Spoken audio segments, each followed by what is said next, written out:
But first, the 51st edition of the African Finance Ministers meeting is being held in the Ethiopian capital, Addis Ababa. The four-day event will be discussing ways of implementing the Continental Free Trade Area Agreement, and it will be addressing some key macroeconomic concerns. CGTN's Girum Chala starts us off tonight. A few months after its official signing, the issue of the Continental Free Trade Area is back.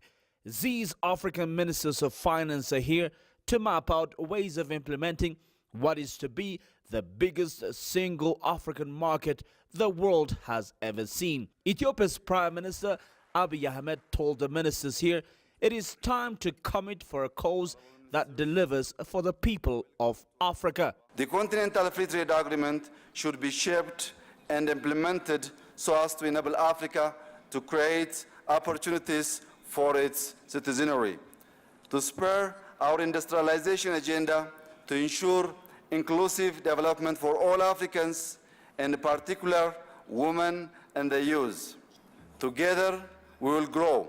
Together we will give our young people a stake in the future of our continent. This four-day event aims to advance the ambitious initiative to form a regional common market which could boost intra-Africa trade from its current level of 16% to 52% by 2022.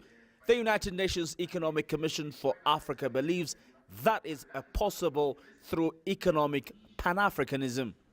Africa is growing again, but we are not growing as fast as we grew before. We are not growing at 6%, and we are not growing at numbers that rival Ethiopia's growth at 8.8%. We need to do better as a continent if we are going to provide jobs for our youth. And this new economic Pan-Africanism is really about ensuring that we can create the kinds of jobs that ensure that the youth can be employed. It is not necessarily only jobs in the manufacturing sector. We know that the service sector is also growing and growing very fast on the continent. The CFTA is also a lot about the service sector and how the service sector will provide the jobs that are needed for the youth.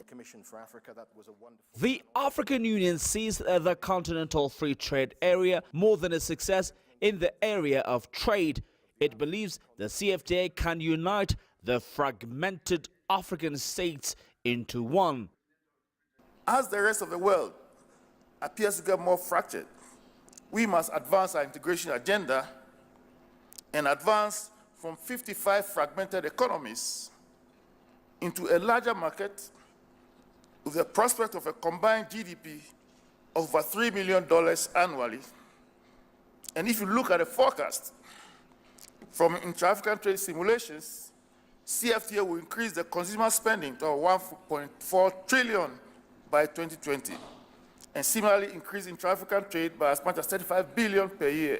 For both the AU and the UNECA, the most important and urgent action is to create the fiscal space to foster public and private investment while ensuring economic diversification with a view to creating jobs.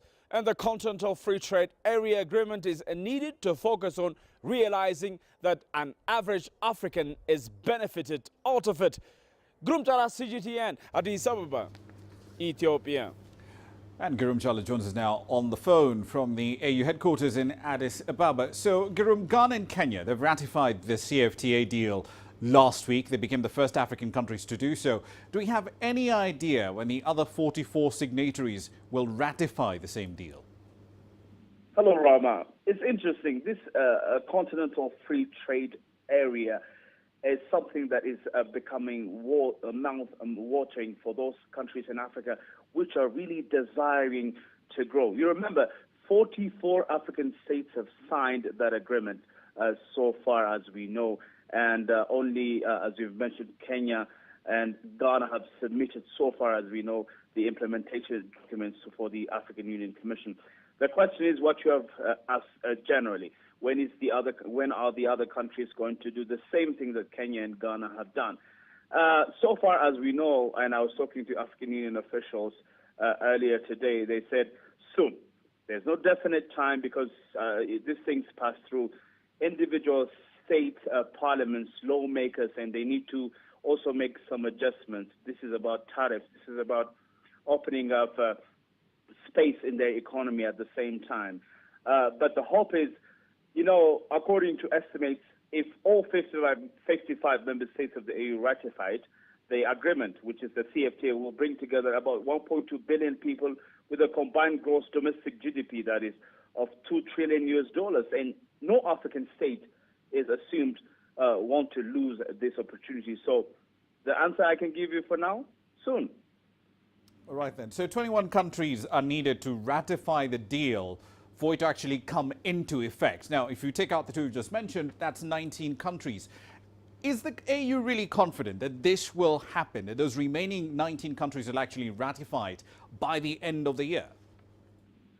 Well, what the AU really wants to see is all of the states to sign and submit their documents as soon as possible, as I was saying earlier, and not even to the end of 2018, because the sooner the better for the CFTA to be implemented. I was talking to AU officials, as I said earlier, that they really want individual African states to be confident that this continental free trade area is going to guarantee growth, industrialization, if you like, and job creation. So Donald Kabruka, one of the African Union Reform Committee members, earlier when he talked to me, said maybe in 6 months or less we'll see that all the 19 member states are going to, submit their implementation document, and we can just put this behind us and talk now about how to implement the CFTA agreement. So yes, the AU is confident, but it's not without a doubt and with no mitigation plans. The AU is also preparing to do lobbying, to do convincings during this few months' time, so that the Continental Free Trade Area Agreement can be translated as soon as possible, so we can also talk about these opportunities which are going to be seen across the continent. So yes, AU is confident, but we'll see if that's going to be the case or not. Indeed, of course, walking the walk is usually the hard part.